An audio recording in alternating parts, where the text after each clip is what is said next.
Herzlich willkommen zur Playstyle Academy. Mein Name ist Marcel Hochhaus und in diesem Video schauen wir uns Kontaktgruppen in Webex für Playstyle an. Wir zeigen, wie Kontakte bestimmten Benutzergruppen zugewiesen werden können, wie die Sichtbarkeit von Kontakten gesteuert wird und welche Möglichkeiten für die Verwaltung und den Import von Kontakten zur Verfügung stehen. Kontaktgruppen helfen dabei, Kontakte übersichtlich zu organisieren und gezielt für bestimmte Benutzer oder Teams bereitzustellen. So kann beispielsweise der Vertrieb andere Kontakte sehen als der Support oder das Management. Dadurch bleiben Adressbücher übersichtlich und Benutzer erhalten nur Zugriff auf die Kontakte, die sie für ihre tägliche Arbeit benötigen. Kontaktgruppen können sowohl für interne als auch für externe Kontakte verwendet und zentral verwaltet werden. Das Ganze schauen wir uns jetzt einmal im Control Hub an. Ich befinde mich jetzt hier gerade schon in dem Control Hub unter dem Punkt Management Gruppen. Hier haben wir schon den Punkt Webex Gruppen, wo wir auch schon 2 Gruppen sehen, die angelegt wurden. Zusätzlich dazu sehen wir auch noch synchronisierte Gruppen, die wir hier auch noch mit einbringen können, die dann aus der Active Directory synchronisiert werden können. Wir erstellen uns jetzt eine neue Kontaktgruppe. In dem Fall klicken wir jetzt einfach auf Gruppe erstellen, geben der Gruppe einen Namen. In unserem Fall nennen wir die jetzt einfach mal Testgruppe A. Können optional eine Beschreibung auswählen und klicken unten rechts auf Weiter. Jetzt können wir schon Gruppenmitglieder hinzufügen, die die Kontakte sehen dürfen, welche wir im Nachgang gleich noch hinzufügen werden. Das können wir jetzt einmal machen, indem wir jetzt hier manuell auswählen, sagen, wählen einen entsprechenden Benutzer aus, der die Kontakte später sehen soll und sagen Speichern.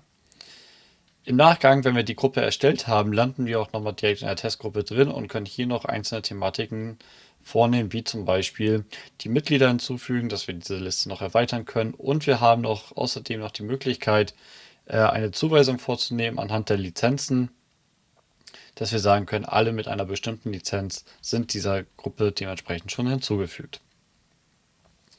Nachdem wir jetzt erfolgreich die Gruppe schon erstellt haben und ein Mitglied hinzugefügt haben, müssen wir der Gruppe jetzt natürlich noch Kontakte hinzufügen.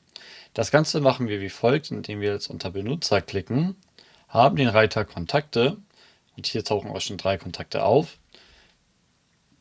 Wir erstellen jetzt in dem Fall einen neuen Kontakt, erstellen diesen Kontakt dann im Nachgang und wenn wir den jetzt angelegt haben, haben wir jetzt die Möglichkeit im Nachgang diesen Kontakt einer Gruppe hinzuzufügen. In dem Fall nehmen wir jetzt die Gruppe Testgruppe A, die wir gerade erfolgreich erstellt haben. Anschließend klicken wir dort auch einfach auf Hinzufügen und der Kontakt ist der entsprechenden Gruppe hinzugefügt. Wie wir eben schon gesehen haben, haben wir auch die Möglichkeit, Kontakte über eine CSV-Datei zu erstellen oder halt auch zu bearbeiten. Wir haben hier die Möglichkeit, eine Beispiel-CSV-Vorlage herunterzuladen, die wir verwenden können, um neue Kontakte zu implementieren. Aber wir haben auch die Möglichkeit, bestehende Kontakte nochmal über die CSV-Datei zu bearbeiten. Ganz wichtig an der Stelle zu erwähnen ist, dass ein Kontakt, den wir hier schon angelegt haben, in maximal 5 Gruppen hinterlegt werden darf. Anschließend können wir uns jetzt einmal den Webex-Client anschauen, wie genau es sich darin verhält. Ich bin derzeit mit einem Benutzer angemeldet, der schon in einer Gruppe zugewiesen ist, nämlich Marcel der Große. Wir haben jetzt nämlich hier die Thematik, dass wir jetzt hier nach dem Kollegen suchen können in der allgemeinen Suche, weil wir haben den Kontakt Vertrieb A ja schon angelegt und dieser wird uns jetzt dementsprechend angezeigt. Bei einem Benutzer, der nicht der Gruppe zugewiesen ist, wird das Ganze auch nicht angezeigt an der Stelle. Das Ganze können wir jetzt auch einsehen, indem wir uns jetzt einmal mit einem anderen Benutzer angemeldet haben, der Gruppe nicht zugewiesen ist und wir suchen jetzt hier auch nach dem Vertrieb A. Dieser taucht hier aber in dem Fall nicht auf, weil er dementsprechend nicht der Gruppe hinzugefügt wurde. Das Ganze funktioniert zusätzlich auch noch mit den Playstyle-Kontext, die wir natürlich auch noch einrichten können und hinterlegen können, dass wir hier über das Order-Portal Kontakte anlegen können.